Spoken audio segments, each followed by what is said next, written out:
UAP, unidentified anomalous phenomenon. Are they extraterrestrial, interdimensional, time travelers in origin, or are they simply a result of top-secret military projects, false flag alien invasions, PSYOP, drones, or other human-made aircraft? Join the discussion now on UAP Crossfire.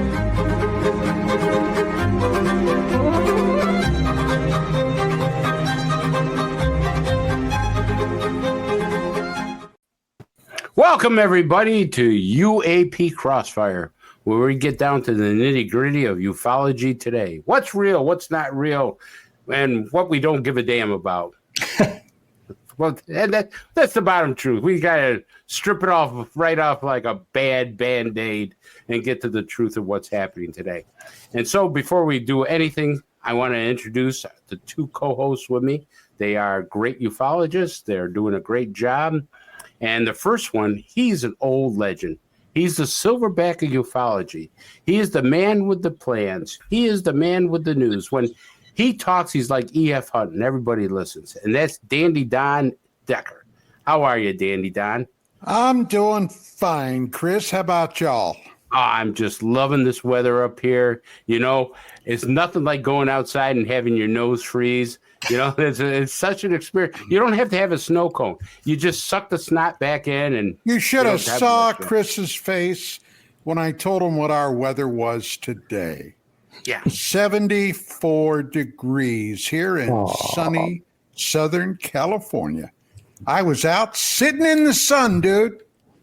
I was sitting behind the snowblower when I slipped and fell on my fat ass trying to snowblow the driveway. So I'm so happy for you, but this weather in Buffalo, I always say this, and I don't mean anything bad about the people of Buffalo. They're really great, but the weather is like Satan took a dump here. Hey, by the way, isn't your esteemed Governor Kathy Hochul from Buffalo? Don't say that. You know, I just said the people were great here, and you just took it down about 20 notches. Well, I'm just asking, you know. There's a big sign somewhere out on the road that says, "You're not welcome." What can I tell you? Also with us, I call him the Padre. His real name is Dan Carlson, but he's a great guy. We call him the Padre because he's up on the pulpit giving you the real deal of spirituality. Dan, how are you? Well, I'm thawing out here. While the silverback was sunning his hide on the beach, I was jump-starting my mother-in-law's car. We had 25 below zero this morning. Oh, right, that's even worse than Buffalo. Yeah, we had a high temperature of 10. But hey, 60s are on the way for the weekend. That is the weather. Shore weather, 10 degrees.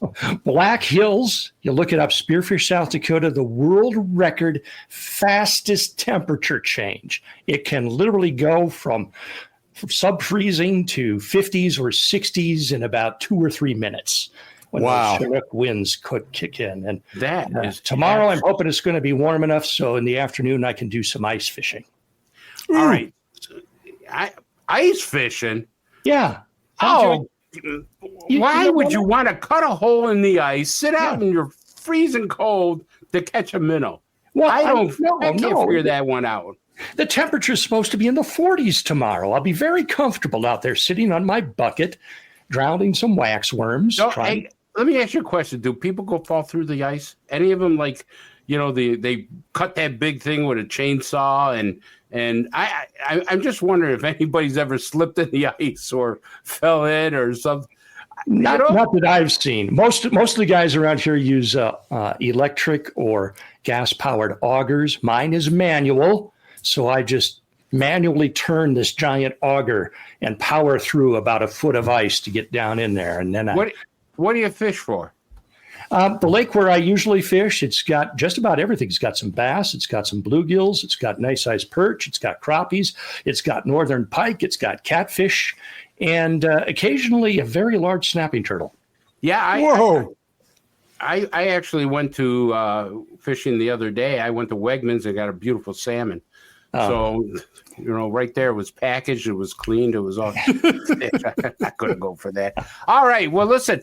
I actually made a mistake last week, and I want to correct myself. Don was not here, and as people know, I am one of the 5 people in the United States that are redacting Leonard Stringfield's diaries. Now, why do we have to redact them? Because there's some stuff in there that we don't, and it's all we're redacting are people's names, but there's some names in there that these people are still alive, and, you know, there's some really weird stuff in there, so we have to redact them. But that being said, we found Don Eckert in Leonard Stringfield's diary. So I actually made, and I think I still have it. Let me put it up there. There it is. So in the Stringfield diary, Don Eckert was, and I said this last week, Don Eckert was one of the 5 people that were trusted. Now, that's a big thing in ufology because, as we know, there's a lot of charlatans out there, a lot of scammers, a lot of people out there that are just giving wild and cockamamie stories. But Don, in that capacity, was one of the 5 people that were trusted, and Leonard Stringfield agreed. However, that did not come from Leonard Stringfield, so I wanted to say that. But Don, I want you to explain to the audience, because it was a fascinating story you told me about, that came from Bill Cooper, right? Boy, I'll tell you what, we have a guest tonight, and if I would start telling that story, it would go for a very long time. I don't want to take away from the guest. Can you give us just a Reader's Digest version? Yeah. Bill Cooper was a guy that first surfaced in July of 1988. Okay. He surfaced on the Paranet BBS system. Now, Paranet was a computer bulletin board system that literally ended up spanning the globe. It went from all across the United States to Britain, to Great Britain, to Ireland, to France, to Germany, to Russia, okay, to Japan, to Australia. And it was under one umbrella roof, begun by a guy by the name of Jim Spicer. It was literally, okay, now listen to this, literally the petri dish that UFOs on the internet first began. Now, with that being said, a guy, Spicer, also was on CompuServe. He was a forum administrator on the old CompuServe system in a place called the Issues Forum. And when I got my first computer in 87, okay, and I ended up putting a modem on it, which in those days, that was an add-on, okay. I was looking for something to do other than BBSs, and CompuServe was a place I ended up at. It's pay as you go. If you had a 300 baud modem, okay, which is what I had, you could literally count the pixels as a sentence or a document began to form. Now, a guy by the name of Cooper also was on CompuServe. He saw what Spicer was doing, and he sent a document to Spicer that initially lit up a lot of stuff. And this document stated that around 1966, Cooper was a crew member on board a diesel submarine, a U.S. naval diesel submarine called the USS Tyroot. And while he was on a lookout outside in the sail of the submarine, this gigantic, huge UFO came out of the ocean, flew up into the clouds, a little bit later came back and went down underneath. That was the extent of the story. Now, I was already a member of Paranet, and I ended up getting in touch with this guy. And he, a little bit later, asked me if I would forward a document he was going to send to me to Stanton Friedman. Well, I kind of thought that was a little odd, but I said, yeah, sure, which I ended up doing. Now, a bit later, and we're talking months and what have you, this guy's story grew geometrically by leaps and bounds. And over all the years that I've been involved in the UFO field, I've seen this happen with a number of people. And I've always believed, I like Chris, had been a police officer and a criminal investigator. And I saw this happen with others, that in order to stay relevant, you had to keep relevant. And basically you did that by increasing the scope and narrative of your story, whether it was real or not. Well, to make a long story short, it must have been around this time when Cooper claimed that I was one of the few people that was trustworthy, because not too long afterwards, I ended up doing, in the pages of UFO magazine, where I was the director of research, I ended up doing several exposés on this guy. And he went absolutely apoplectic. But hey, look, that's fodder for another broadcast. But to make a long story short, Chris, that's the Reader's Digest version.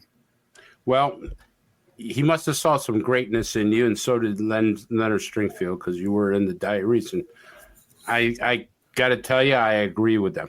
So anyways, now that that's been taken care of, let's get on to our guest. And let me explain something about her. Our guest is a scientist. She's been around for a long time. Oh, man, I shouldn't have said that, because she's not that old. Anyways, she's been around, and she's a great ufologist, probably one of the best in the United States. She does an unbelievable job. She has written so many books on ufology, ghosts, spirits, and I consider her an expert because I've talked to her several times. She just lays it out there what actually happens, and she's done a phenomenal job about investigating this stuff in the Hudson Valley area. She's also turned her attention to animal reactions to UFOs, and I didn't know that, but there's been a lot of animals that have been damaged, killed by extraterrestrials and stuff, and I found that absolutely amazing. So I'd like to introduce to all you here Linda Zimmerman. Hello, Linda. How are you? Hi, Chris. Thank you so much. Well, don't bash me on the head when I said you've been around for a long time. I didn't mean I have. I'm not that young, so. Well, the first question I have for you, because we're going to do a round table here because everybody wants to beat up on you a little bit. So what I want to do is I want to start out, how did you get into ufology? I've never heard you explain how you got to this subject. I knew you were a scientist, right? Mm-hmm. Okay, yeah. What did you major in to become a scientist and then go into how you became a ufologist? Yeah, I majored in the sciences in college, and while working my way through college, I got a job at a medical diagnostics company where we made test kits and controls and calibrators. Like when you go to the lab to get your blood tested, we're the ones who made all the chemicals and test kits and controls for it. So, yeah, I was a science nerd.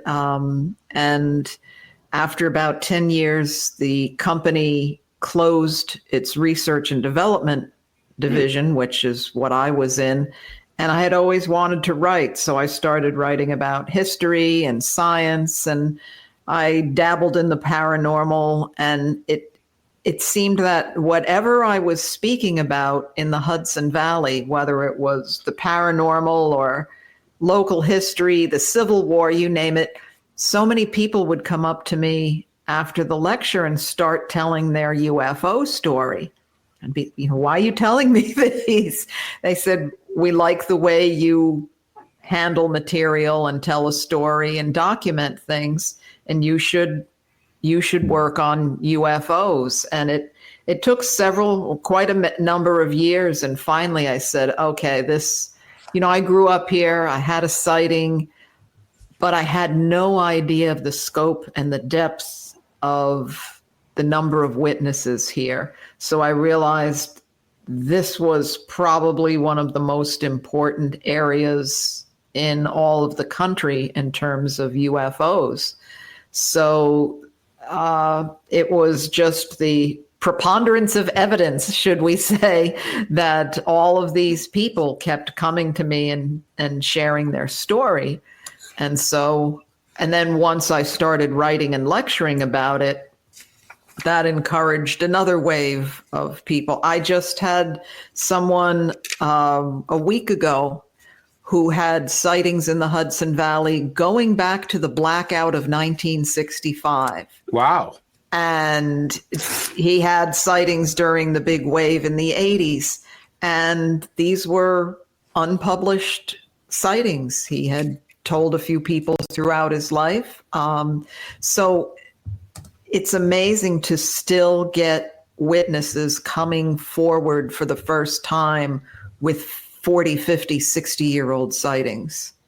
That's something. Now, what was the first book you actually written to start your ufology author? Because you've written so many books, and I'm fascinated by the last book that you wrote about animal reactions to UFOs. Mm-hmm. Well, what was the first book? Yeah, the first book was called In the Night Sky, and it was accompanied by a film. As I was doing the research, a production company was following me around filming it.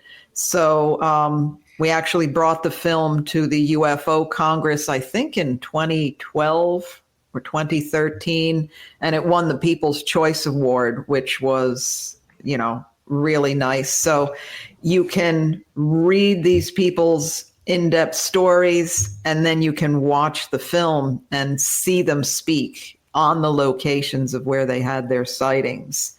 So that book you just put up, that is a compilation of my first 3 UFO books with, that I realized I can't have 3, 4, 5 individual volumes.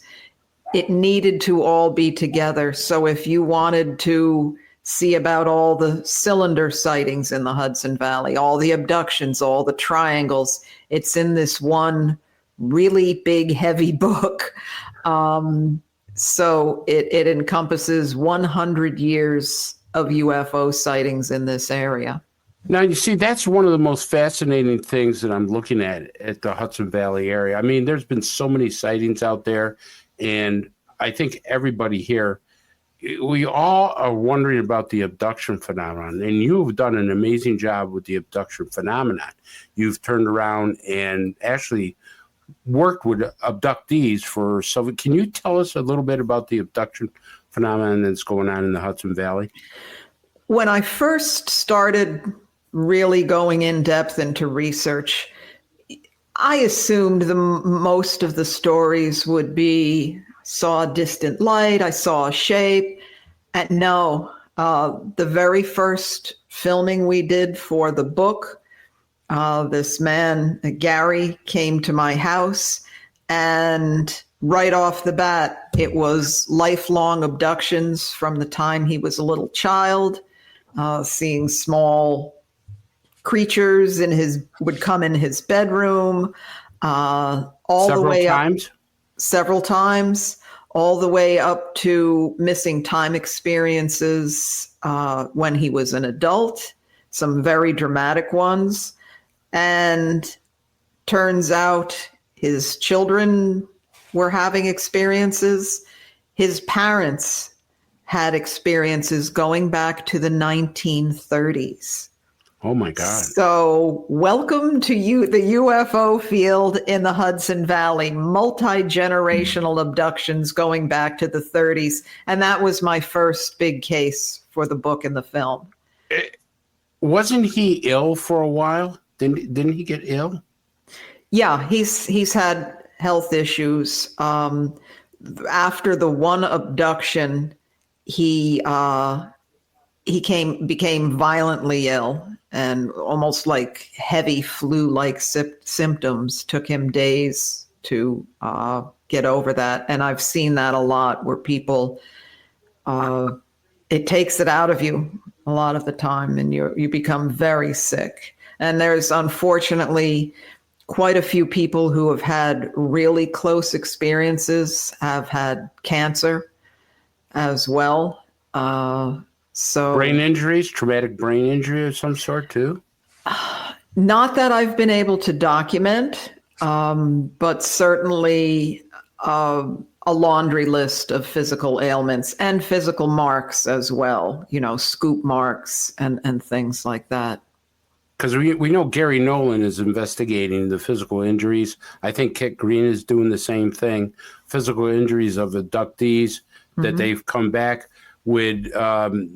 Some of the symptoms are like Havana syndrome, where they have white spots on the brain and stuff after communicating or an encounter with either a craft or an actual extraterrestrial. So I want to ask Don.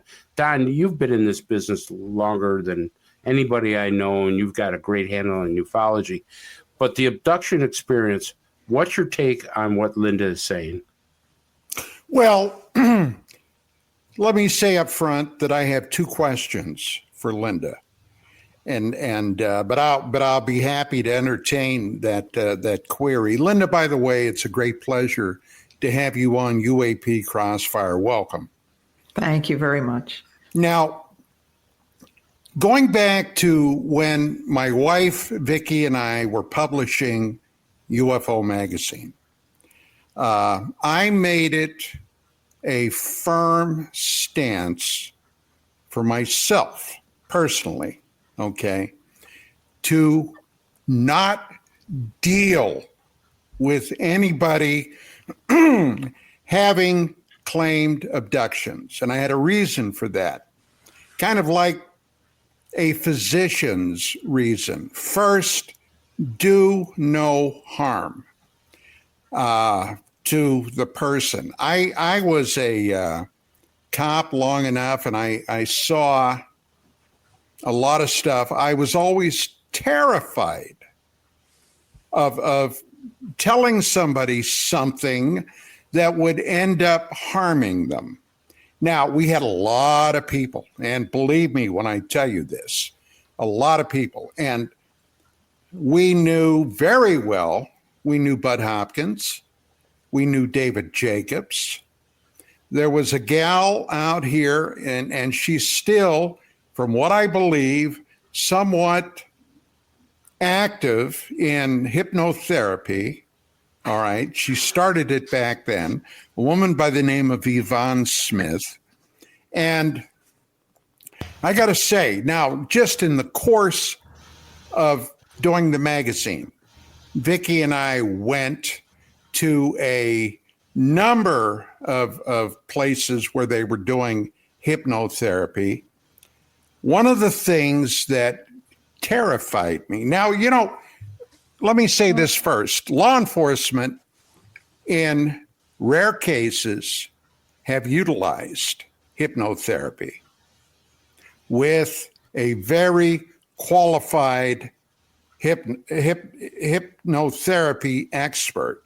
I mean, we're not talking about the run-of-the-mill Dick and Jane hypnotherapist. These were people recognized by the court systems. But as I said, very rarely.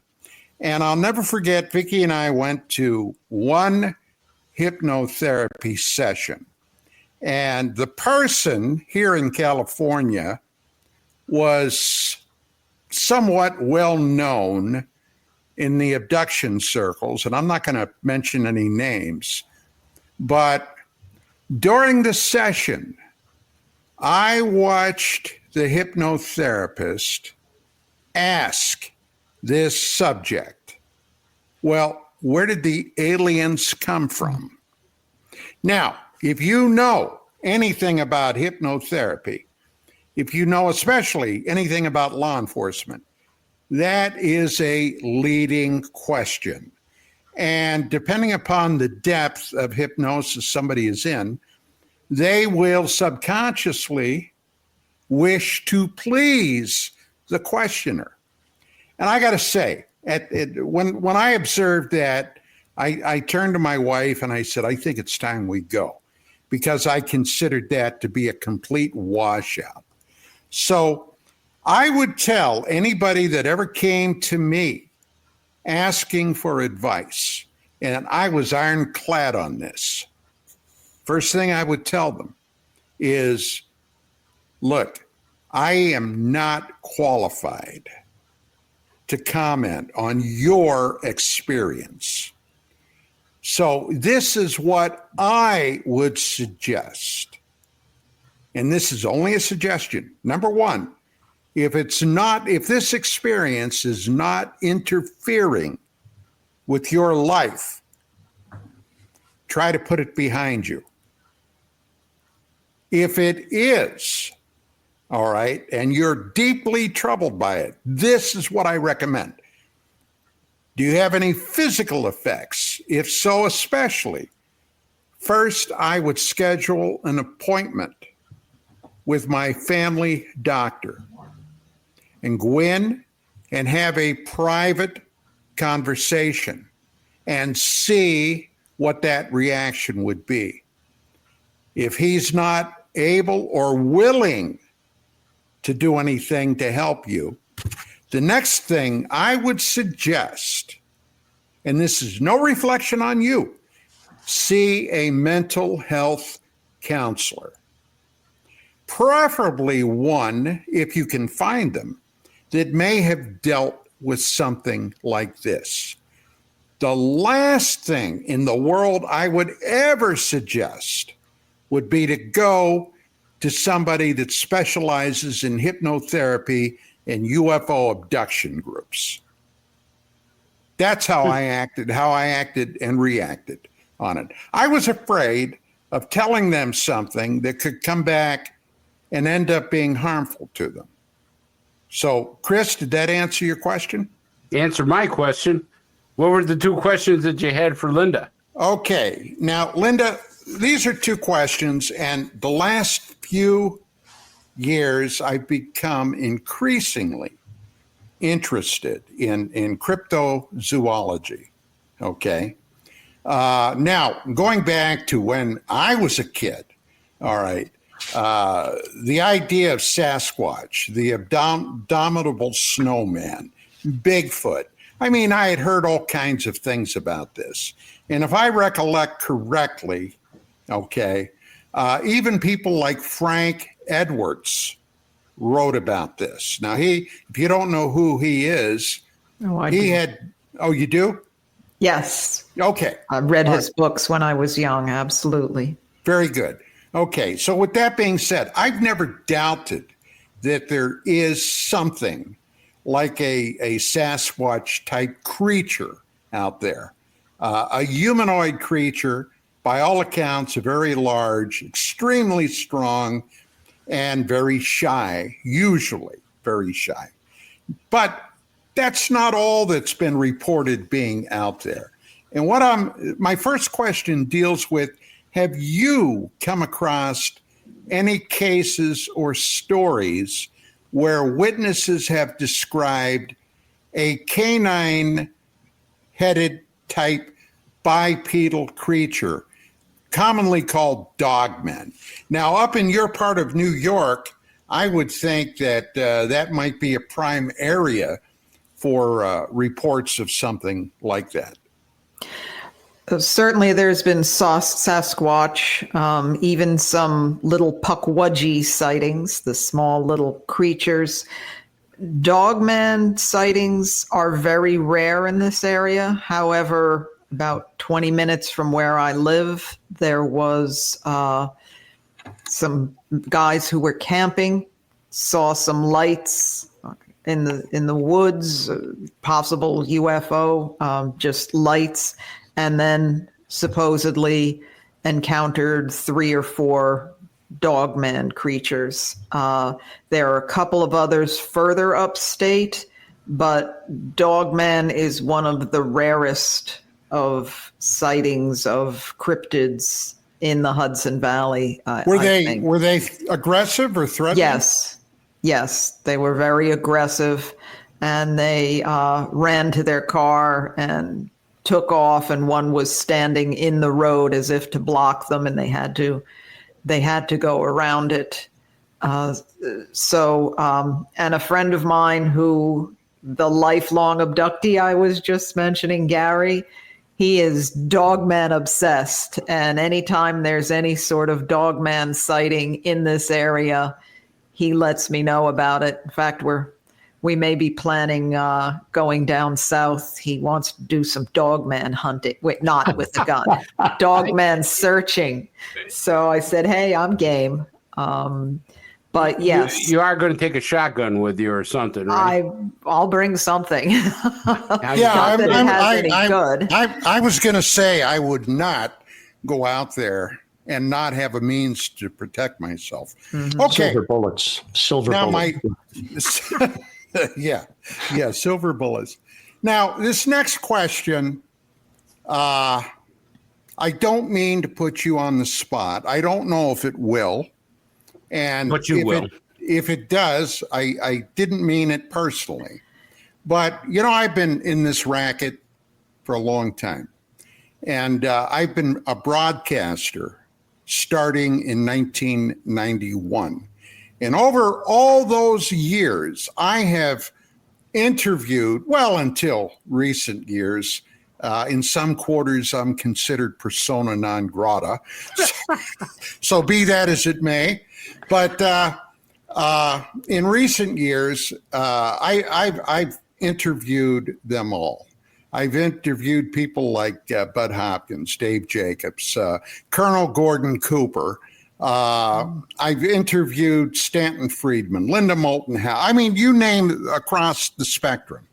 Now, in the mid to latter 80s, I got a copy when it came out of the Hudson Valley UFO case, written by Bob Pratt, J. Allen Hynek, and Philip Imbrogno.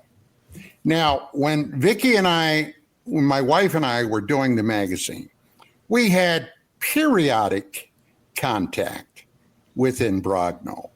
And I'll never forget, and as a matter of fact, I wrote about it. I considered him an extremely legitimate researcher, where he claimed that after the UFO circumstances and happenings in the Hudson Valley, that the Indian Point nuclear power plant even had, according to him, alleged UFO encounters, including entities. All right.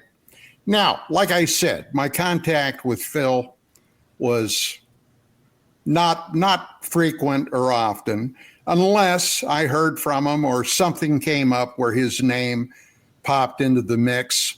And in the latter part of the last decade, I began my current radio show. It was on a different network called Dark Matters Radio. And at that time, Imbrogno and his co-writer then, Mary Ellen Guiley, all right, had a number of books that they were collaborating on.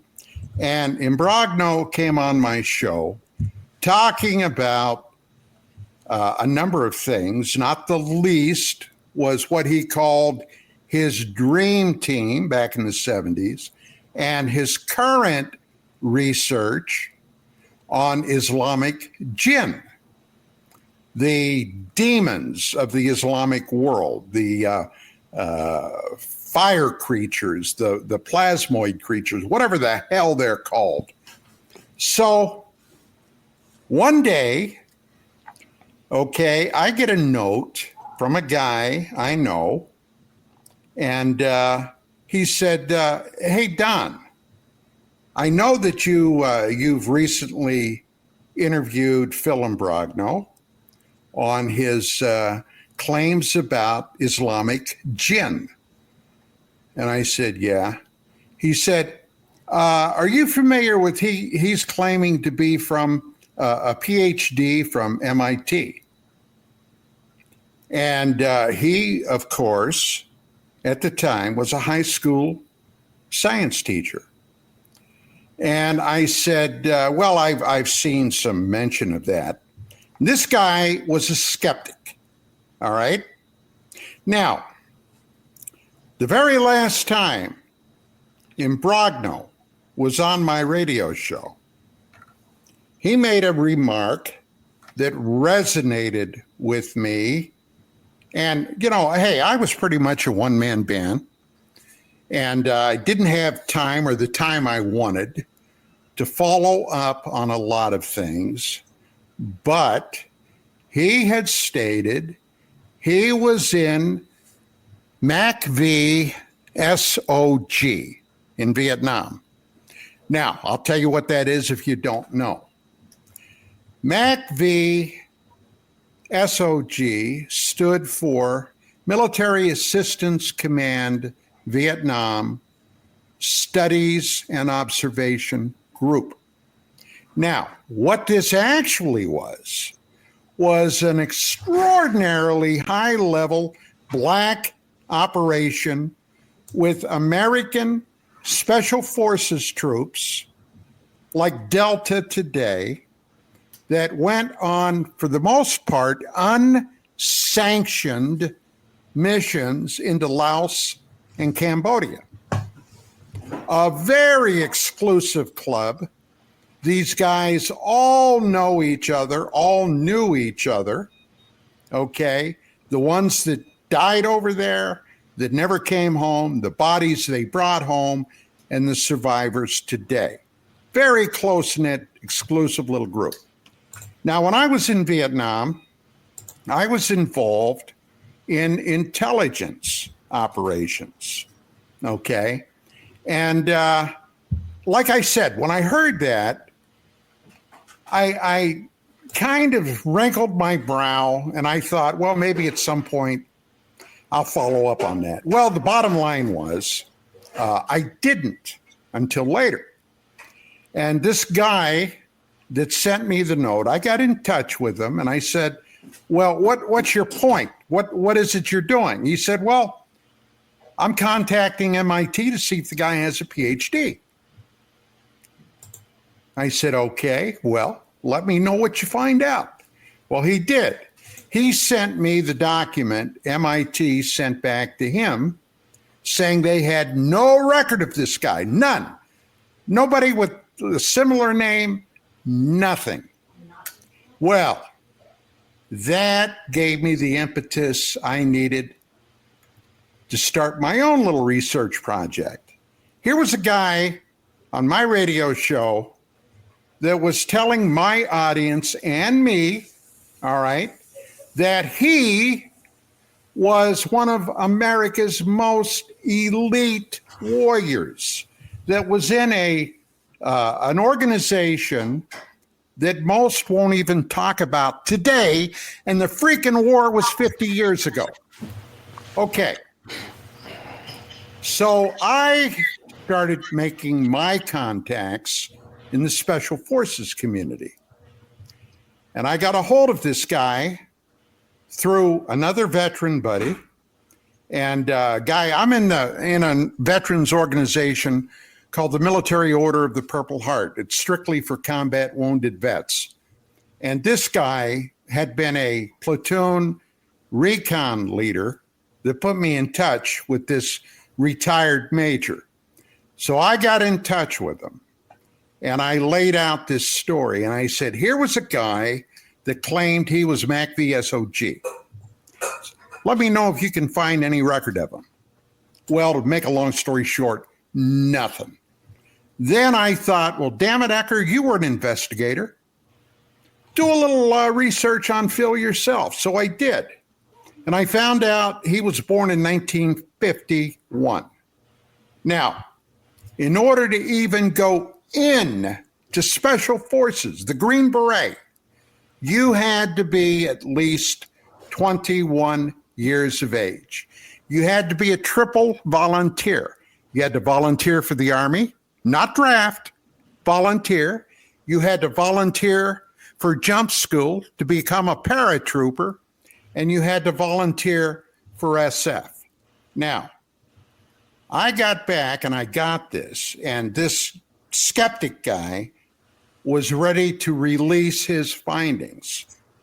So I called Phil up and I said, Phil, I said, look, this is what's going on. I'm not the kind of guy that'll ambush you. Okay, I'll let you know right up front. This guy found out you don't have a PhD. He's going to release that. And I am currently checking your claims of being in special forces. And by the way, Phil, you were too damn young.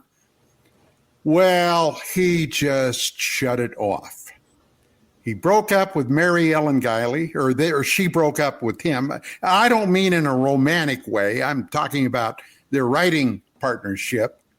And he basically went underground for a while. Now, in recent years, I have seen him pop up a few times. But Linda, I know you had to know him. What's your take on all of this? You have said it, not to be trusted.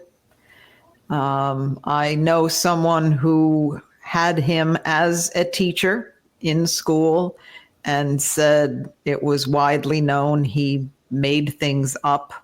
So it is very unfortunate for the Hudson Valley history that he was so involved in it. He did interview witnesses. He did do some good work, but I personally and every other legitimate researcher I know will not have anything to do with him. I suspected that, but I certainly didn't want to put any words in your mouth. Yeah, and I knew Rosemary Ellen Guiley, and before she died, she told me one of her greatest regrets was getting fooled by him and that book. And she also would not have anything else to do with him. So it's the whole thing. It's a black eye in ufology, and particularly for the Hudson Valley. Well, Thank you for being so damn stand-up-ish. Thank you. Yeah, thank you for surviving that interrogation by Dot. No, the only thing he didn't do is he didn't put the bright lights on you. I'm so glad you did the research because, as Chris and I know, there are some people who could use the scrutiny in this field and just get away with things that make us angry. Yeah, there's a lot of charlatans out there that they steal people's work and they claim they are something. Anyways, Padre. Hi. Let's go back to abductions. Well, and because you take a different spin on this, and it's interesting to see how you're going to talk to Linda about abductions. Well, being a pastor and very into the spiritual aspect of UAP and aliens or whatever they are, interdimensional beings, I am not dismissive of people who claim to have had abduction experiences. There are various approaches to that. I don't doubt for a moment that they are experiencing what they say they have seen. But I have 2 whole pages of typed questions for Linda here. There she is. How long do we have tonight? I would like to ask about a couple of the abduction cases in your books. In the Hudson Valley UFOs, startling eyewitness accounts from 1909 to the present, you talked about some incidents that took place involving abductions around Pine Bush. And I'm wondering if you could share with us some of the details of that and what was it about this particular instance that stood out to you? Well, Pine Bush itself is one of the hottest of hotspots in the Hudson Valley, particularly in the 1990s. And I don't know which case in particular you're referencing, because there were so many cases of missing time. Do you have any more specifics? Well, there was one sighting, I believe, here that talked about a woman who reported to seeing small humanoid figures near a landed craft in Pine Bush in the late 1980s. And they were described typically as one would describe a gray alien, small, large heads, black eyes, and so forth. And what I was wondering about is, do you see a specific type of alien involved in these abduction cases around Pine Bush, or are there varied entities? There are varied, but predominantly what we would call the grays have been involved. Some taller beings, a couple of reptile, praying mantis type, but mostly the grays. But what I found was almost all the people I spoke to did not undergo hypnotherapy. These were just conscious recollections. They see a craft, they may see a figure, and the next thing they know, an hour, 2 hours or something have passed. They have physical repercussions as a result. They do not remember what went on during that time.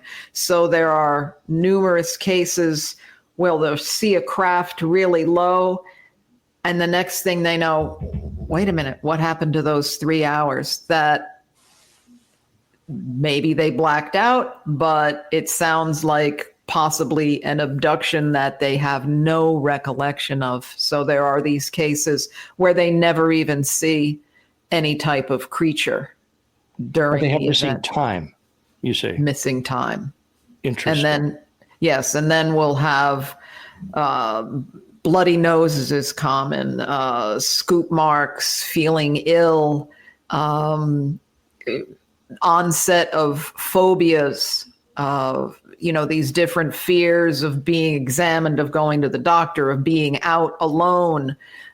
So there's all these different things. Everybody's different, but there are these similarities. When you look at a few hundred cases, you see these similarities. But I'm trying to think of someone who told me that they saw themselves being brought aboard a craft and this experiment went on. If there's a conscious case of abduction, I can't recall it at this point. You mentioned in another of your books, More Hudson Valley UFOs, an instance where some people were traveling along and there was a triangular craft blocking the road. And different kinds of beings were associated with that craft. These were, I think, taller, more slender. And have you been able to correlate the type of entity with the kind of craft? So are these tall, skinny ones more with the triangles, or what are you finding? Yeah, that's an interesting question. I can't think that only the tall ones are in this type of craft, or only the, shorter ones. Yeah, that's a good question. And I could make something up, but I honestly don't know. Okay. Well, one more. I minored in physical geography, so topography and the lay of the land is something that always fascinates me. And when I look at satellite pictures like I did earlier today of the Hudson Valley, what I'm seeing is a lot of uneven terrain, a lot of heavily forested areas. And of course, you have the river going through that. When we're looking at a place like that, I'm saying to myself, this doesn't look like a nice place to land. I'm sure there are open fields here and there, but are people reporting, are these things coming to the forests? Are they coming out of the river? Are there some USOs there? Or what is it about the topography and the lay of that land that seems to draw them to that area? Yeah, lots and lots of water. And you've probably saw, in addition to the river, there are a lot of lakes, big and small, reservoirs, and yes, numerous cases of craft coming out of the water, going into the water, being seen, their lights moving under the water. So that is a huge component here. And yes, we have so much woods and a lot of places for things to hide. But landings, very, very rare. In fact, going back to the 1909 sightings of the mysterious airships, someone wrote, we have no idea from whence they come or where they go. They don't seem to take off, and we never see them land. And yeah, and you could say that really throughout the last 100 years. We have someone in our chat, Kathleen, who points out the mountainous areas. When I see mountains, of course, I start thinking of caves. Has there been any association of the alien entities or the UAPs in or moving around caved areas? Yes. There's an area called, the Magnetic Mine Road. There used to be a lot of magnetite mines in a certain area of Putnam County, which seemed to draw an enormous amount of activity, and some large caves or holes or whatever were left that some activity was seen. There's some caves in some people pronounce it Shawangunk. It's apparently Shwangong Mountains to the west of Pine Bush. There are some caves. Well, actually, craft are seen looking like they're coming out of the mountain or going into the mountain as well. So whether that's a perspective and there's a cave, or they're doing some sort of transmedium, air to rock, I don't know.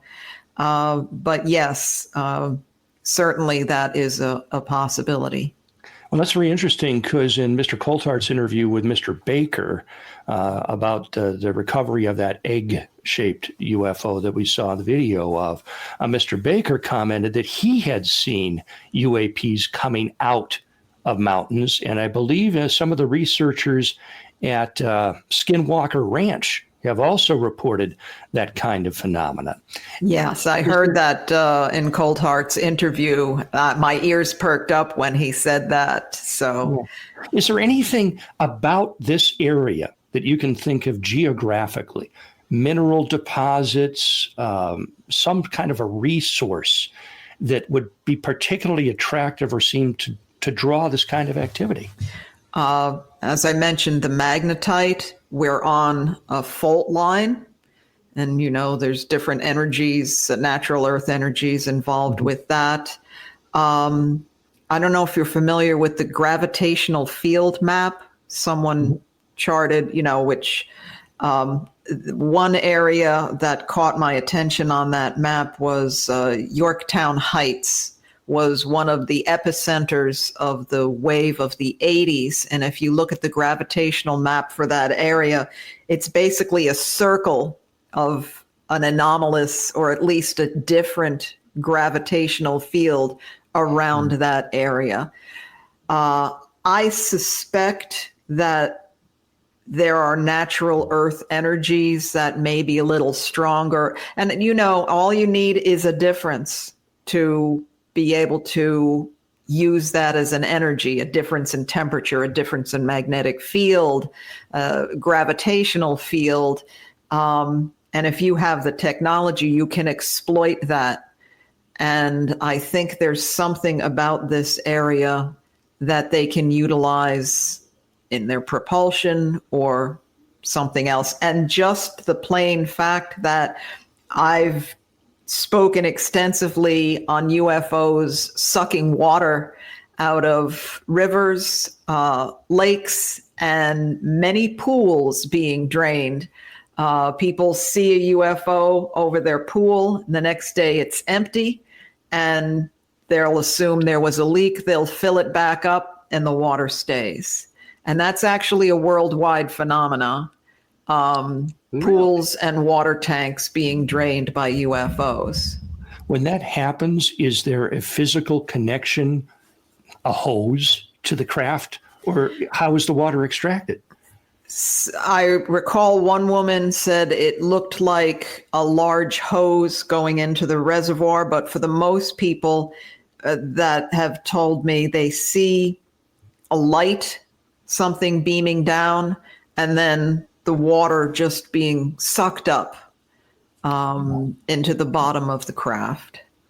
Do you think they use that for energy, Linda? You think that could be fuel? Because, I mean, if you can extract the hydrogen from it. Sure. Yeah. Who knows what cooling things, drinking? I don't know. Just it's not like they're taking water samples where you need a cup or two. I mean, these are hundreds and hundreds of gallons of water being taken. Didn't also a pile of sand get taken? There was something in the driveway? Yes, you have a very good memory. Well, I'm there losing was it, but this was in Monroe, New York, which is about 15 minutes from me. A woman had a couple of large dogs, very protective, and in the middle of the night they're going ballistic, and all of a sudden two what she described as like Mack truck headlights are beaming through her bedroom window. Then I'm going to stop you right there because we got to go to break, but we're going to continue that story right after break. Folks, don't go away. Linda Zimmerman's our guest. We're going to be talking all kinds of things. We're going to break. We are back after that commercial there. We're here with Don Eckert, Dan the Padre Carlson, and our guest tonight is Linda Zimmerman, telling us all about the Hudson Valley. And we were talking about water being sucked up from pools. I have never heard that before. I think that's awful fascinating. But I remember an investigation you did where they sucked up some sand. I mean, there was a pile of sand or dirt or something in the highway, and they left sort of like a calling card. Yes. Well, when last we left our witness, she was in bed, and she described her dog's animal reactions are going crazy. She's thinking someone's breaking in. Her husband won't wake up, and she said it looked like two Mack truck headlights beaming in her bedroom window. The only problem is she was on the second floor. So that's yeah. And she said she should have been terrified because they were a little remote, and she worried about break-ins. And instead of calling the police or whatever, she said, "Oh, it's okay. I'll just check in the morning," and went to sleep. It was like, some sort of influence just put her out. Next thing she knows, it's morning, and she finally gets her husband awake, and he was a science teacher. And she's saying the dogs are going nuts, and there was these lights, and blah, blah, blah, and he's like, yeah, okay. Oh, let me go outside and see what the big bad UFO did. And about 5 minutes later, he runs in. Call the state police, call the sheriff, call everybody. She's like, well, what's going on? Well, they had a pile of sand. They were doing some construction. So they had a truckload of sand delivered to make concrete. It was gone. It was there when they went to bed. It was gone. And there was, I believe, as I recall, about an 18-foot diameter markings, a circular, that what little sand was left, it had pressed and fused it into the blacktop. So it was heavy and it was hot. And it damn ET thieves. Really? So might have used it for kitty litter. You never know. I don't know what they used. At first I thought it had just been blown away, but you couldn't see it. She Fortunately, they had the presence of mind to take a series of Polaroid pictures. This was back in the 80s. There's no sand to be seen anywhere. It's if it pulled it up and sat in their driveway. As I said, it was hot and it was heavy. And they had, I interviewed her 20, 30 years later, and I said, is it still there? Are these rings still there? She said, well, they are, but we've paved, when you get your driveway redone. But she had given me permission to have a team come by and take core samples or remove that section. And I could never get anybody who was willing to do that. They've since moved, new owners, but I am more than willing, if we ever get a team who's willing to cut up a driveway to examine it, I'll knock on the door and say, look. I don't think it's the problem of cutting up the driveway. I think the problem trying to repair it. Well, yes, there's that too. So perhaps that's why people were reluctant. But there's evidence sitting there under the pavement. I'm sure people who know blacktop and calculations can figure out how heavy this had to be and how hot it had to be to melt sand into blacktop. Was there any fragments of glass with that? Because doesn't sand at hot temperatures fusing? Yeah, I don't know if it was hot enough to melt the sand into glass, but it certainly melted it into the blacktop. Gotcha. Don, you've done every type of UFO investigation there is. I know we've seen water. Well, I don't know about that, but well, have these little creatures been stealing sand all over the place, or what? I got to tell you, this little is bastard. First time I ever heard of it. Now the water. Oh yeah. I've heard actually a number of different cases. As a matter of fact, Ingo Swann told me that. Have you read his book Penetration? He recounts in his book about the guy calling himself Mr. Axelrod. By the way, do you know who Ingo Swann was, Linda? Yeah. Okay. Was the guy that designed the protocols for the Stargate program that took him up to Alaska to see a UFO, which materialized over a lake, according to what he personally told me and what's in his book.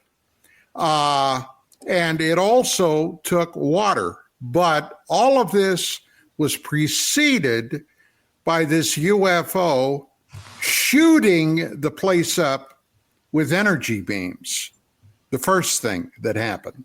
So, yeah, this is something that's been associated with Can you UFO describe what you're talking? Because I'm fascinated by that, Don, about shooting the energy beams. Okay. According to what Swann said, Axelrod and his two, I'm just going to call them henchmen, all right, who Swann had dealings with ever since his covert remote viewing session on the moon, where he allegedly observed what could only be described as an extraterrestrial base on the far side of the moon. All right. These people had knowledge. As a matter of fact, at one point, he was out here in the mid 2000s, the first decade, and my wife and I, and he and another associate, had dinner in Burbank at this little Italian restaurant. We had about a 5-hour meal where we talked about all kinds of things. And he at one point even speculated that this Axelrod, if he was not CIA, NSA, MI6, Mossad, NKVD, whatever, okay? He didn't know who this guy was, but Then he thought, my God, maybe he's actually an ET. And I asked him, I said, are you serious? He said, I didn't know. He said, my God, I just didn't know. But this guy had knowledge that he shouldn't have been able to have. Well, they warned Swan when they got to this spot. They were lying in a depression in the ground back from the lake. And this guy calling himself Axelrod, told Swan, he said, whatever you do, don't move. They detect motion like mad. And when this thing materialized, all right, out of a black cloud formed, and then this thing materialized into its shape like a black arrowhead, and suddenly all around the lake, this thing began firing this weapon. I mean, there were animals in there. There were deer, I don't know, raccoons, bunny rabbits probably, but stuff that moved. And it just shot the place up. And they had to, the two henchmen with Axelrod literally grabbed Swan, yanked him out of that depression, and got down behind a tree with a deeper depression and threw him in there. And as a result, he injured his leg. He talked about that very distinctly. He had a wound on his leg as a result of that. But this thing, I guess, was making sure nobody was there to observe it. And that's what it did, according to him. Unbelievable. So we have a question from somebody. Yeah, I was going to say, Padre. One of our people in chat, Kathleen, says that she knows you, Linda, and that she related a story to you about the UFO that was over her house at Cornwall, New York. Do you remember that?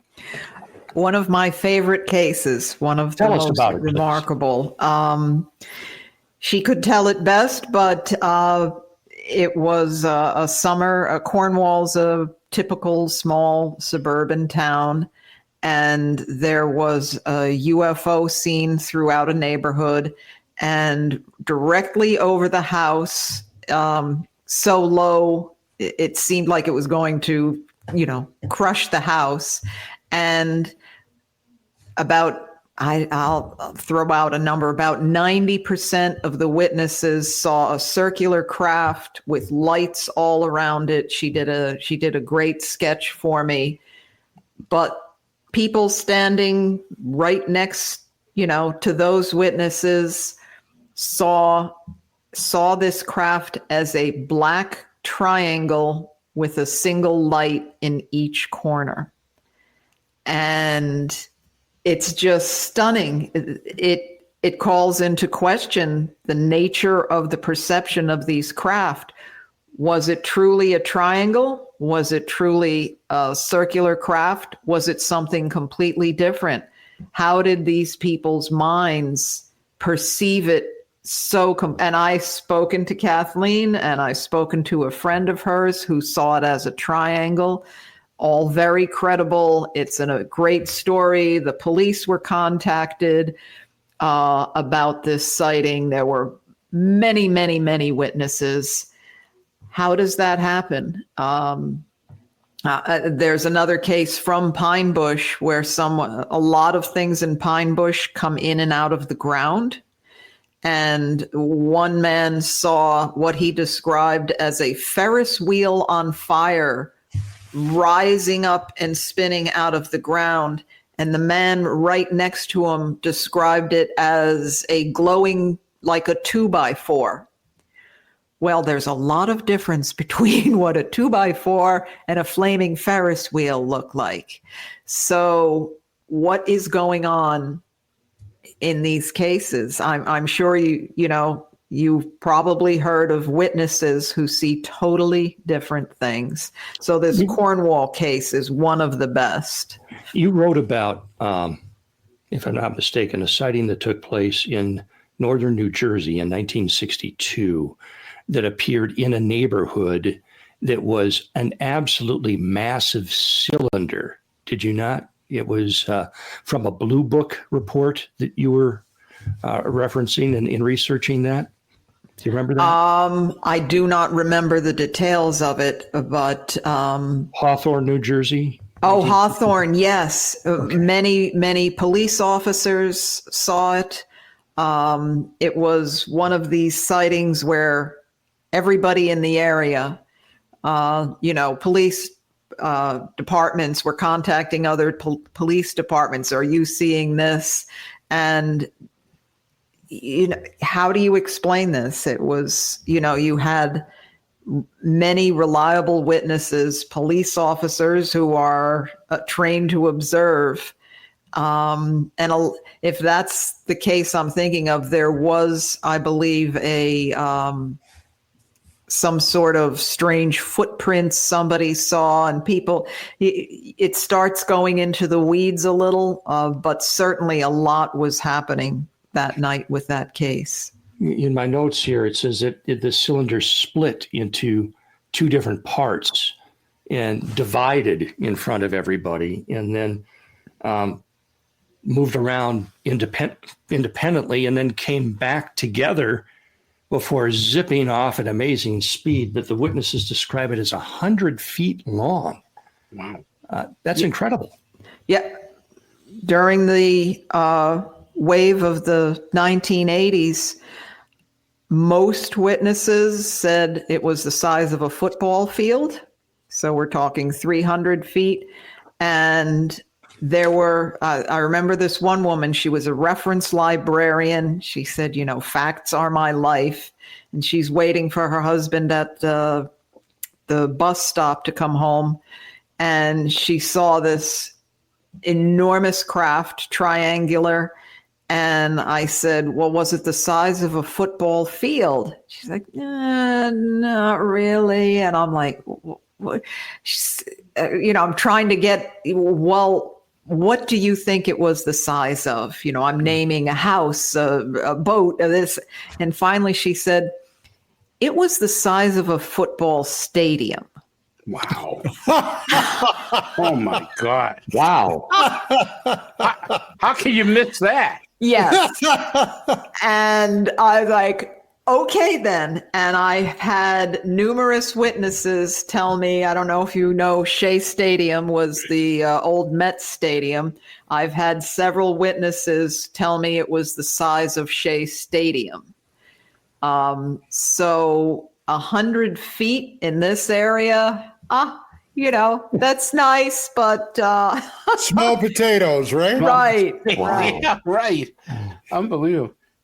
Padre, any other questions before I pivot a little bit? Yeah, I just wanted to ask her here about the historical context of, you have covered sightings going back more than 100 years. And in the 100 years of sightings that you've looked at, is there one that stands out to you as the most remarkable, most upsetting, most unusual, that just is different from all the others? That is different. Well, am I allowed to use my own sighting? Because sure. It is certainly the one that made the biggest impression on me, and the one that I would swear in a court of law for. And I was living in the town of Nanuet, New York at the time, and it's in the southern Rockland County. And a friend calls and said, Linda, go outside. There's something headed your way in the sky. And I'm 19 years old. I'm not researching UFOs at this point. I'm going to college. And there are I could not see a craft. All I could see were three balls of yellowish white lights, one in the front and two in the back. And they were just silently moving through the sky. We jump in the car. My boyfriend at the time and his friend were chasing this thing. And long story short, they break into three. So it wasn't a solid craft because the one went east, one went south, one went north. and they were ready to give up. And Frank Edwards' book, I believe, Flying Saucers, Serious Business, had a picture of a UFO someone took in, I believe, 1963 of a craft over Lake Tirati, which is in Harriman State Park, about 20 minutes from where we lived. And I don't know if that's why I thought, but well, they were there once, maybe they'd be there again. So we drive up there and we're sitting by this lake, and sure enough, one comes back from the south, one comes back from the north, and one comes back from the east, and they're on a collision course. And we said, oh my God, they're going to crash. We really thought we were about to see something horrible. They come together. There's no noise. There's a flash of like bluish, greenish light. And suddenly it's one solid, big, I don't want to use the word solid. All we saw was light. It's one greenish blue ball of light pulsing that slowly, it didn't crash, in a controlled manner, landed on the top of the hill there, overlooking the lake, and was just pulsing. So I wanted to run into the woods, despite the fact that I'm wearing a bathrobe and slippers. That's how fast we took after this. And I'm in a car with two guys, and I'm 19 years old. And at that moment, a state trooper pulls up. Oh, what's going on here? So I'm like, look, we followed this UFO, and he's probably thinking, you know, we're drunk or high on top of it all. And I said, just turn around and look. And I don't even think, maybe a quarter of a mile from this hill with this pulsating green blue light. And his expression just, he looked like he'd seen a ghost. And he said, get out of here now. He didn't want to deal with this. So we took off, and he blew by us. He couldn't have driven any faster. He wanted to get away from this thing. So, you know, I was studying physics at the time, and we didn't have that lesson in physics, how three objects come together and form a single object.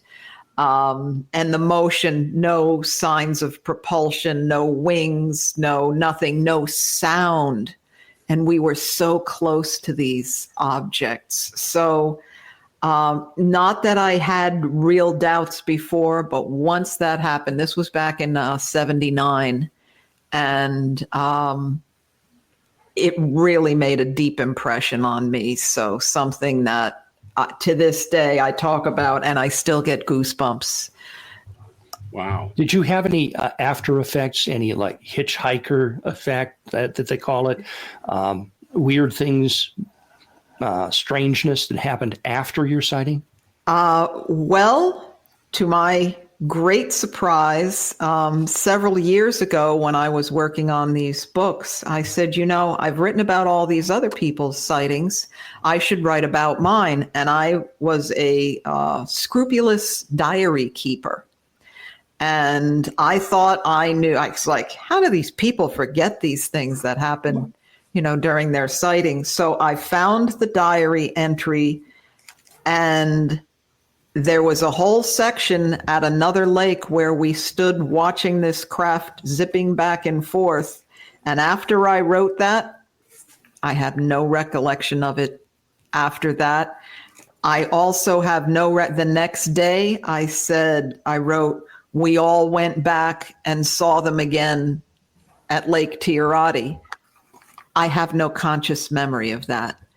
And that really, really bothers me because you may have noticed, Chris, you probably know, I like my facts. I have a very good memory, but this episode is like a mural with the center cut out. All right. So that being said, I'm going to that could portend other things, Linda. Yeah. Yes, it could. And I'm not comfortable with that. Excuse me? Do you think you're an abductee?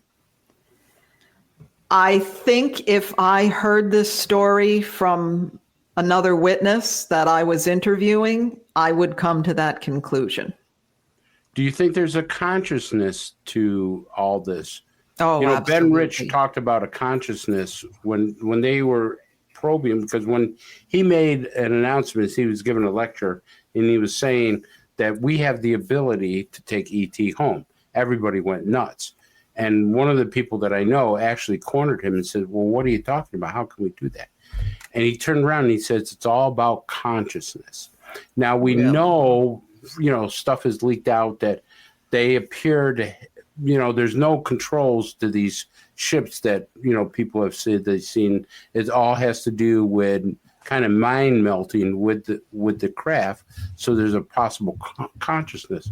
So I guess what I'm saying is, I remember you said one person said, hey, it was a square, it was a rectangle type shape. The other person said it was a triangle. I've had cases where people have, a large group of people, like 7, 8, 9 people. 3 of them will see something in the sky and they keep pointing up there, but the other people say, we don't see anything. Mm-hmm. And, do you think there's a consciousness to this whole thing? Yes, absolutely. In my diary I wrote after the initial sighting that night, I knew they would be going to Lake Tiarati, so we went up there. Well, how the hell did I know that? Yeah. And I don't remember saying, I'm like, why did I write that? And so many people have told me they wish they could see a craft more closely, and it comes right at them. The man I told you just a week ago told me about his sightings. He was one of the people on Route 84 seeing this huge craft, and he said, for some reason I got the thought, if you can hear my thoughts, give me a sign. And suddenly the entire light configuration on the craft changed just like that. So there are just too many instances where there is a connection. So that brings me to this. We're going to pivot a little bit now, and I want to get everybody's feeling about this. You have said, and I got a video of, that there's a spirituality connected with this, that all these things that we're looking at are somehow all connected. Let me play this video, and then I'll get your comments. Is there ever any connections between like the UFOs and other kind of paranormal phenomenon? Yes, and I fought that for years, but it seems, we go back to Pine Bush, it seems the biggest concentrations of UFO sightings, and you can stand in the middle of the main street and say, that place is haunted, and that place is haunted, and that place. So the weirdness seems to congregate in certain areas, and why the Hudson Valley in particular, I have no idea. You got a little bit of that ending there. But anyways, is there a connection with the spirituality or all this paranormal with the UFO topic? Because some people say, no, it's all nuts and bolts, but yet other people say that it's not. Yeah. As I said, when I first started, it was like, no, it's not all connected. And the more I did it, I'm like, okay, yes, it's all connected. I think, I don't know what the underlying cause is, or are you more open once you have an experience? Are you more open to experiencing the paranormal, cryptids, high strangeness of all kinds?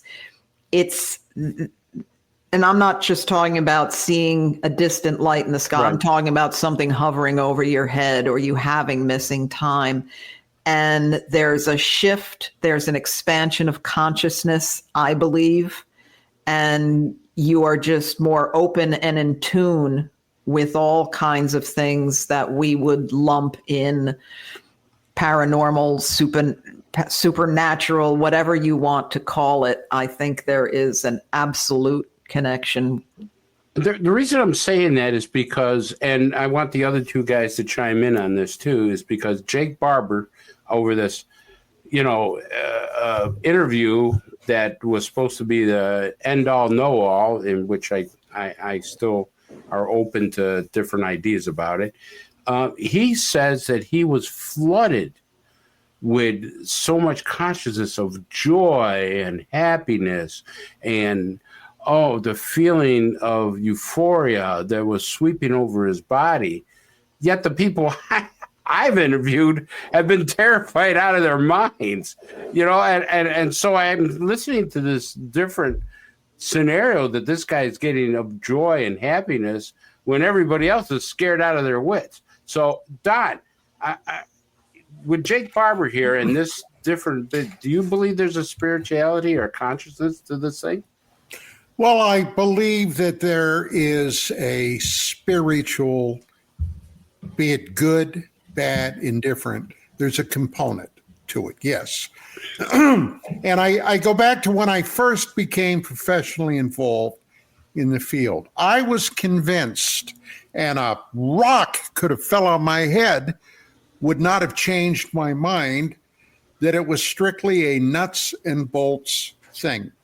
But as time went on, and as I was exposed to a lot of some very weird stuff, my thinking evolved. And I began looking seriously into the possibility of a interdimensional, from another universe, if you will, possible component. And that seemed it for a bit. But then one other concept entered my mind. And you guys know this. Chris, you know this, that I've been involved in prehistorical research going back to prior to the Younger Dryas event.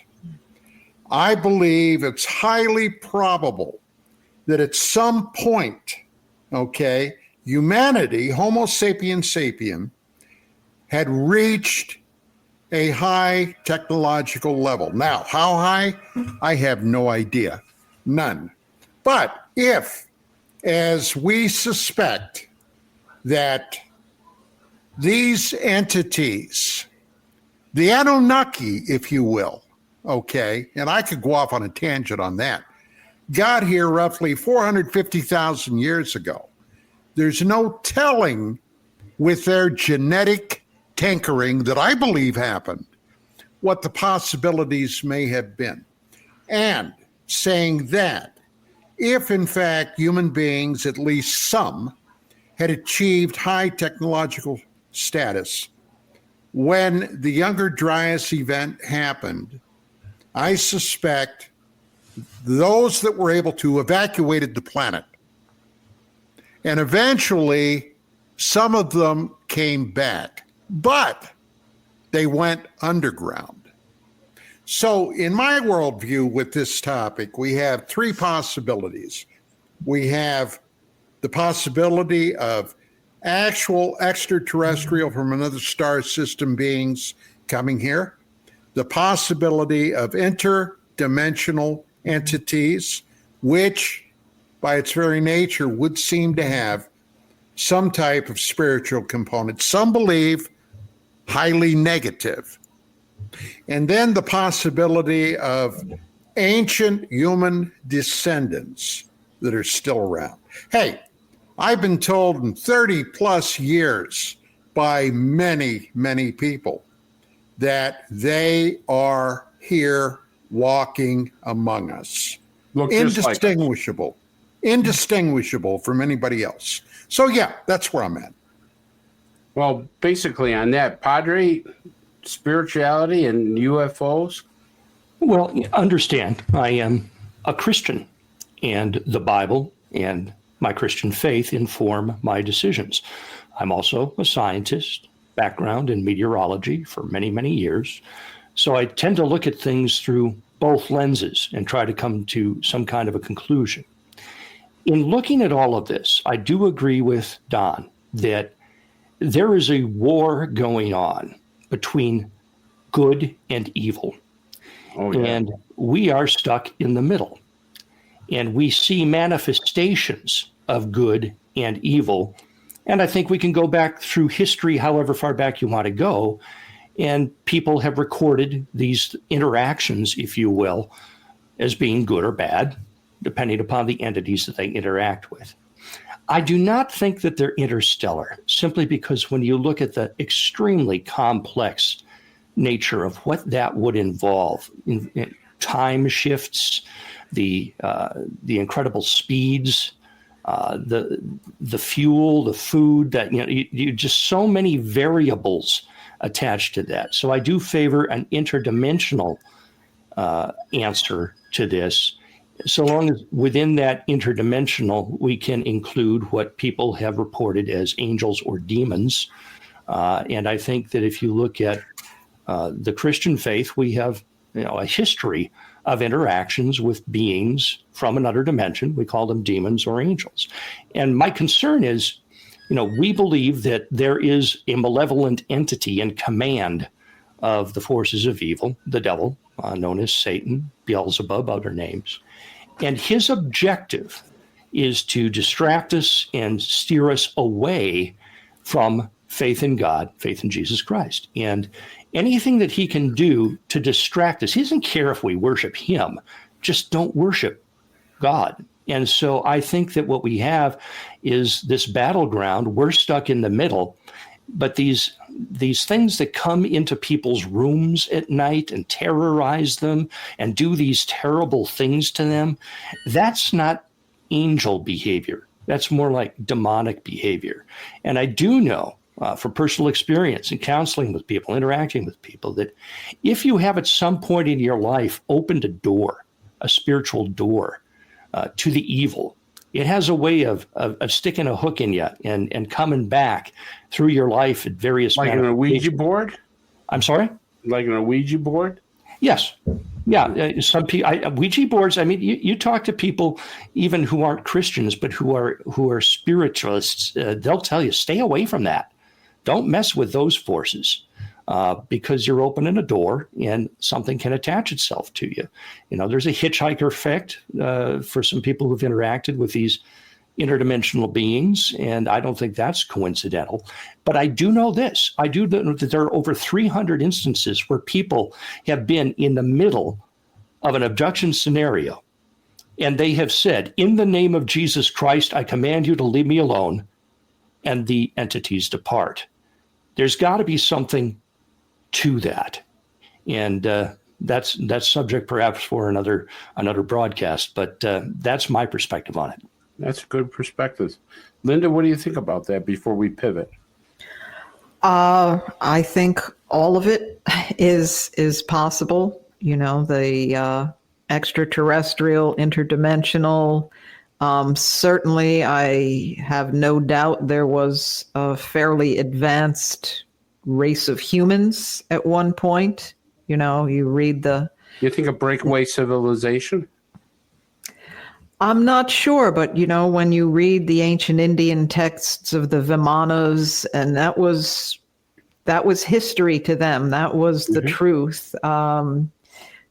So yeah, that could be a possibility. And is there good and evil? Oh yes. Oh yeah. So and all the paranormal work I've done, a lot of things start with people say, one night I said, I'm opening myself to any spirit who wants to come in. And I said, would you leave your front door open with a welcome? You can't do that. No. And then they deal with the repercussions. So be careful with everything you do. I do. All right. I want to pivot a little bit because I'm fascinated by this subject and I know very little about it. You wrote a book about it, and it is Animal Reactions to UFOs. Now, this isn't talked about, but I guess, Linda, there is a lot of information how animals have been reacting to their encounters. Can you tell us about that? Yeah, it was an offshoot of my work in the Hudson Valley. I was giving a lecture one night, and it just so happened that 3 or 4 cases in a row began with, well, my dog was going ballistic and I went outside and saw the UFO, or the horses or the cattle or all the animals in the forest were making bizarre sounds of alarm. And So I said, if it wasn't for animals, we'd miss half of these cases. And then, the cartoon light bulb went off over my head. Yeah. And what is, behind this? So I said, well, I have, the next day I'm going to go out and get every animal reactions to UFO book I can find. Zero. No one had ever written a book about it. I'm like, how can this be? I found there was a good MUFON paper from the early 2000s. They had done a study. Some of the journalists had compiled just a list, but nobody said what could be behind this. So these happen to animals from insects to humans, dogs, cats, worms, you name it. They have birds around the world. Like every country has had, animal reaction case. So the first thing I did was gather as many cases as I could, look for similarities. At first, dogs, they have this incredible hearing. So you think, that's it. It's high frequency, case closed. But so many bird reactions, I found out their hearing is rather pathetic. Humans can hear 20 to 20,000 hertz, roughly. Dogs and cats, 50, 60, 70,000 hertz, high frequency. Birds, maybe 2,000 hertz.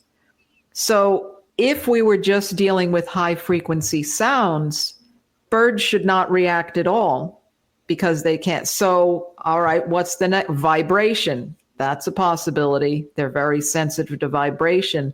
The thing, boil the whole book down into, I think it's magnetic fields. There's something called magnetoreception. Birds, take a homing pigeon, for example, they have magnetite in their beaks, which that's magnetized iron. It acts like little compasses. Really? They also have proteins in their eyes called cryptochromes. And they are, again, sensitive to magnetic fields. Homing pigeons literally see the Earth's magnetic fields. They have road maps in the sky. That's how they can, it's not magic, it's science. And all vertebrates have magnetoreception. Fish have it, insects have it. Basically, all animals, life on Earth have magnetoreception, and humans have it too. So how many times have you heard a witness say, I just sensed something was off or something was happening, and then I saw the UFO? And we know they produce electromagnetic fields, through car interference, radio, compasses going wild. So I think that is the key that they sent. Now, they live by their magnetic fields. Can you imagine when a strong, I'll just use the term alien, we'll say unnatural magnetic field enters them? It has to be completely disorienting and distressing. So there's other things involved, but I think that's the main thing.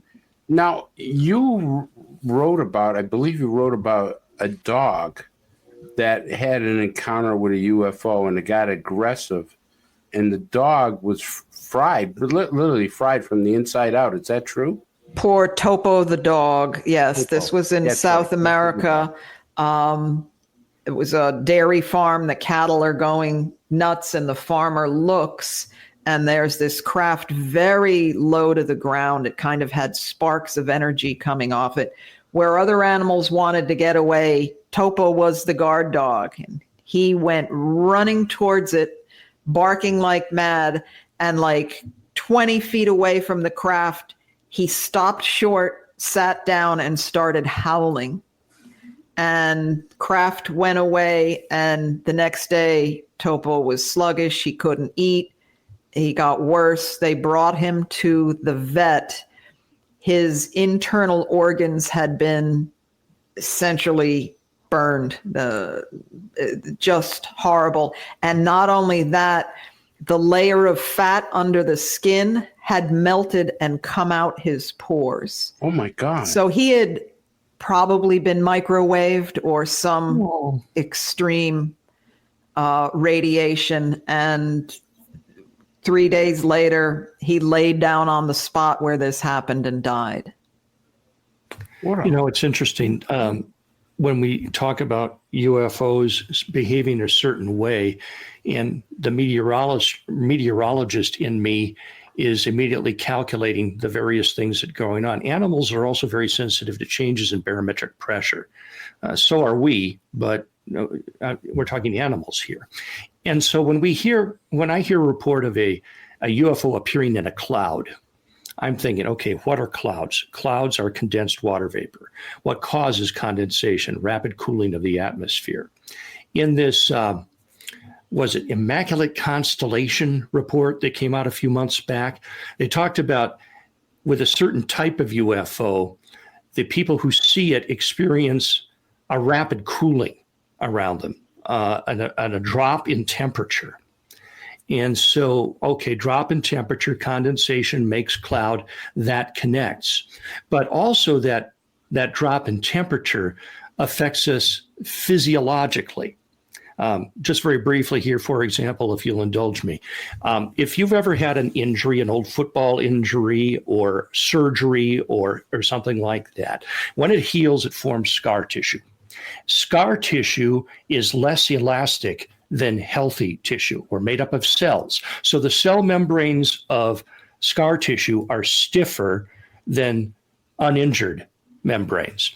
When the barometric pressure changes, the cells expand or contract. So if a big storm is coming and you experience a rapid temperature drop, the healthy cells are expanding at a rate faster than the scar tissue cells. So people will be able to know when a storm is coming because their knee will ache or that shoulder they broke will ache. And so with animals, when they experience changes in their environment, they behave a certain way.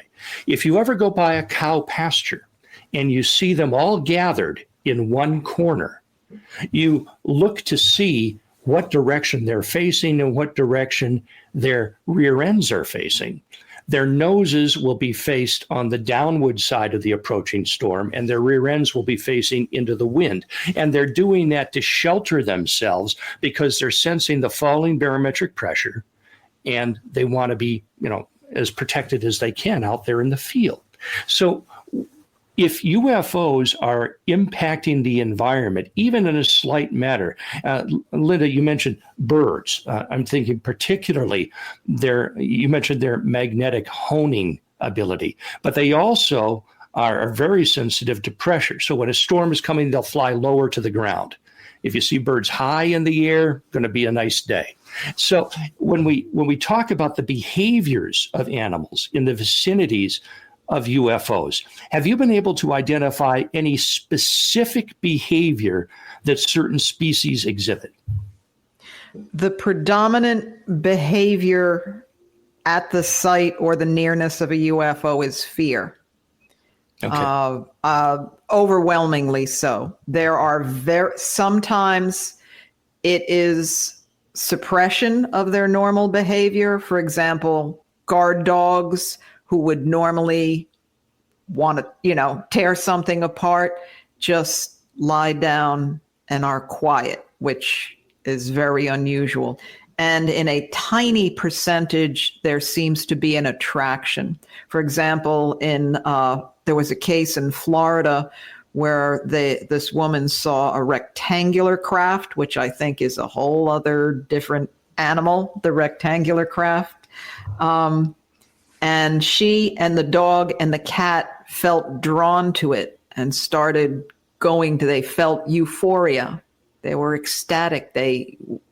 She was, and clearly the dog and the cat were drawn to this, and the craft moved off, which is fortunate because in the following days, she started losing clumps of hair and was very ill. So she didn't mention what happened to the dog and the cat, but clearly there was some type of radiation involved. Whether I'd hate to think that the craft was drawing these creatures to it. I'm hoping it was a collateral damage and realized when they got too close, it took off.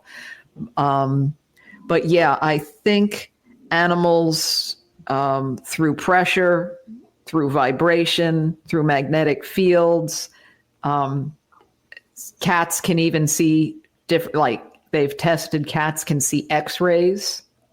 Really? It's just, yes, it's remarkable. So there are even cases of fish jumping out of the water when a UFO comes. And, you know, fish have those lateral lines which senses vibration and pressure.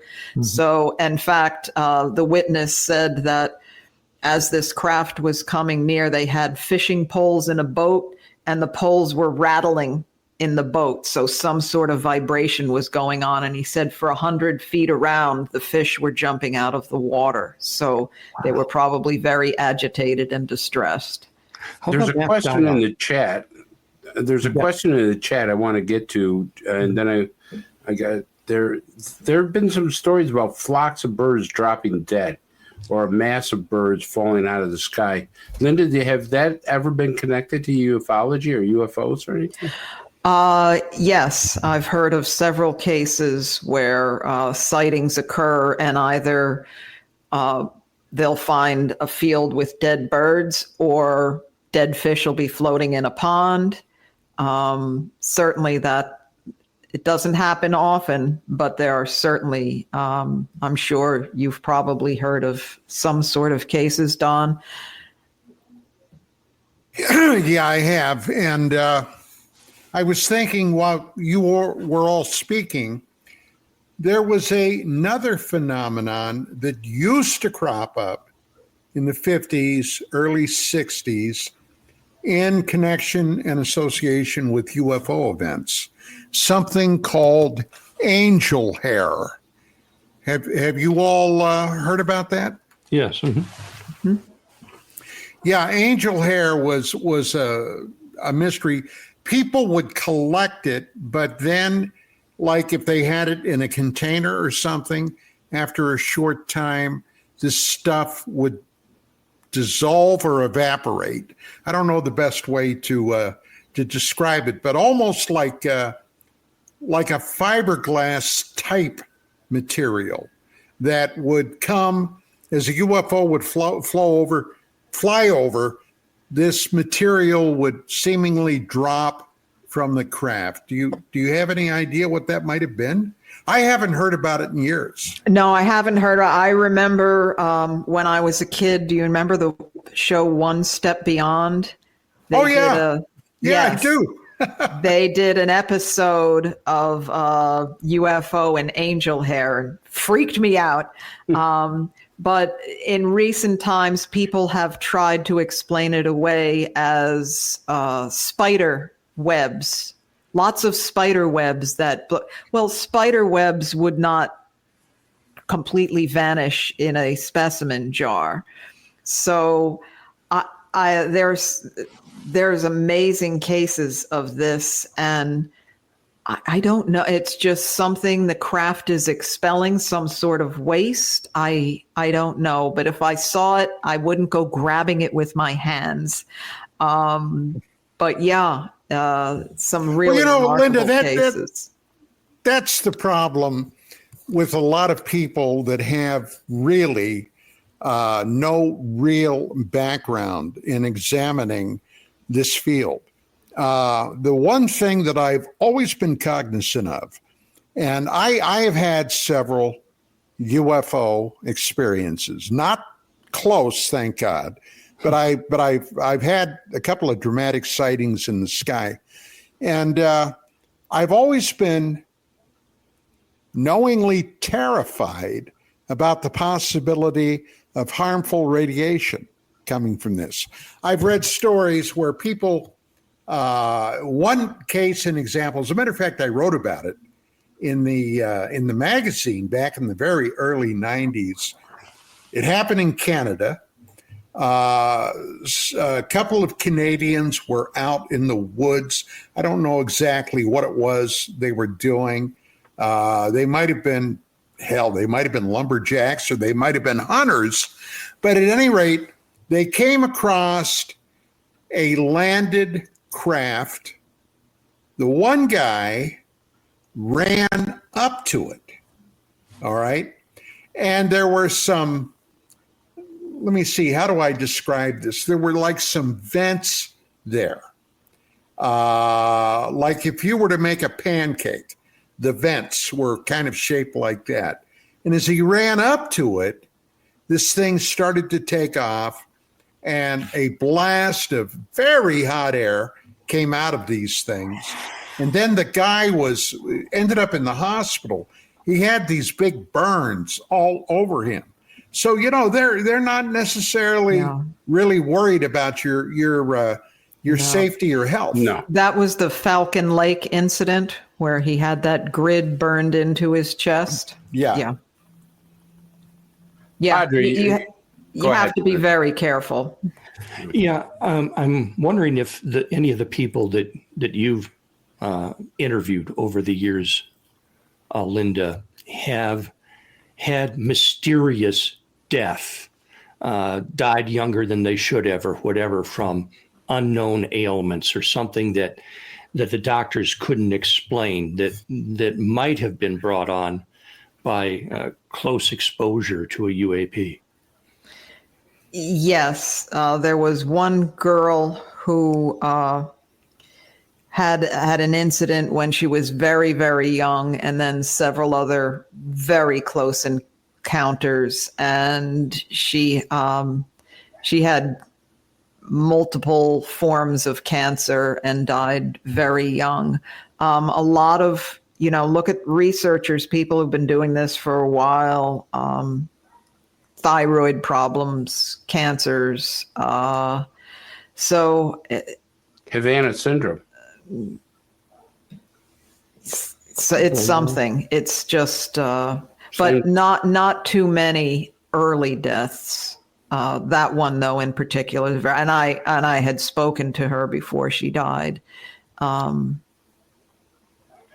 We only got a couple of minutes left. Go ahead, Padre. I know we're low on time here, so I just wanted to conclude my remarks with, as you look at the valley now, the Hudson Valley, do you think UAP activity is increasing, decreasing, or staying the same from the past years?